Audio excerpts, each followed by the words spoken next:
வணக்கம். யார் பேசுறீங்க? மேடம் கார்த்திக், சிவகாசி கிழக்கு ஒன்றிய செயலாளர் பேசுறேன் மேடம்.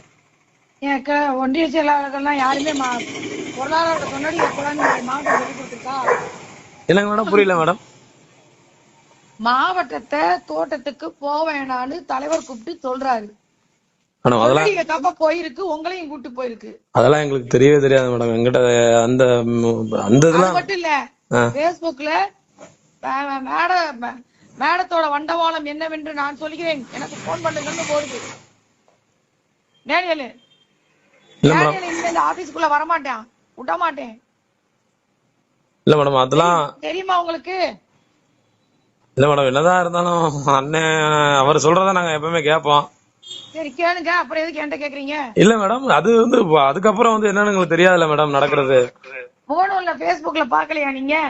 இல்ல மேடம், நான் நேத்து பூரா அங்க இருந்ததுனால நான் அதை கவனிக்கல மேடம். நான் எதுவுமே நான் பாக்கல. நேத்து அங்க அப்படியே டிராவல்ல வந்ததுனால எதுவுமே நான் கவனிக்கல. நானு தலைவர் கூப்பிட்டு போக கூடாதுன்னு தலைவரே போன் பண்றாரு டேனியலுக்கு. எல்லா மார்ச்சாரும் போன் பண்ணி கேட்டுக்கிறாங்க. சரிங்க மேடம். இவன் போய் தெலாபாமா விசக்கிரிமின்னு சொன்னவங்க கூட நின்று நீங்க எல்லாம் பேட்டி கொடுக்குறீங்க. கூட நின்னீங்களா வடிவேல் ராணம் கூட? இல்ல அப்படிலாம் உங்களை பத்தி எதுவுமே நாங்க தப்பா சொல்லல மேடம். நீங்க சொல்லல, என்னைய பத்தி சொன்னவங்க கூட தானே நிக்கிறீங்க. மொத்தமா எல்லாருமே என்ன மேடம், அதனால போட்டோ வந்தா போதும்னு நினைச்சு நின்றீங்களா? இல்ல, நம்மளுக்கு முதல்ல நம்மளுக்கு ஐயா தான் நம்மளுக்கு. சரி, ஐயா ஐயா வச்சுட்டு எப்படி கட்சி வளர்ப்பீங்க? கிட்டத்தட்ட நம்ம தலைவர் வேண்டாமா? இல்ல மேடம், ஐயா வழிதான அவன தலைவரும் வேணும், ஐயா வேணும். 2 கண்கள்ல ஒரு கண் போச்சு. உங்களுக்கு உள்ள நடக்கிற பாலிடிக்ஸ் தெரியாது மேடம். அது வந்து உங்களோட, நீங்க மேல இடத்துல இருக்கிறாரு, உங்களுக்கு தான் தெரியும். அது உள்ள பாருங்க. ஜிகே மணி உள்ள உட்காந்து ஐயாவின் தலைவரையும் பிரிச்சு வச்சு கட்சியை ஒண்ணும் இல்லாமக்கிறதுக்கு வேலை பார்த்துட்டு இருக்காரு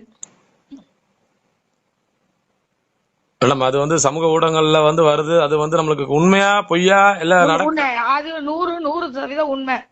அப்படின்னாதான் ஜிகேம கூப்பிட்டு தலைவர் பேசியிருப்பார்ல. ஜிகேம ஏன் வெறுக்கிறாரு? அது இன்ன வரைக்கும் வந்து 100% வந்து அது நிரூபிக்கப்படவில்லை மேடம். அப்படி இருந்தாலும் வாயா இல்ல மேடம், ஐயா அப்படின்னா ஐயா கூட நம்மள சொல்லிருப்பார்ல மேடம், இந்த மாதிரி அவரு இந்த மாதிரி லூசா நீ ஐயாவே ஏமாத்தி. அப்ப தலைவர் பொய்யானவரா மேடம்?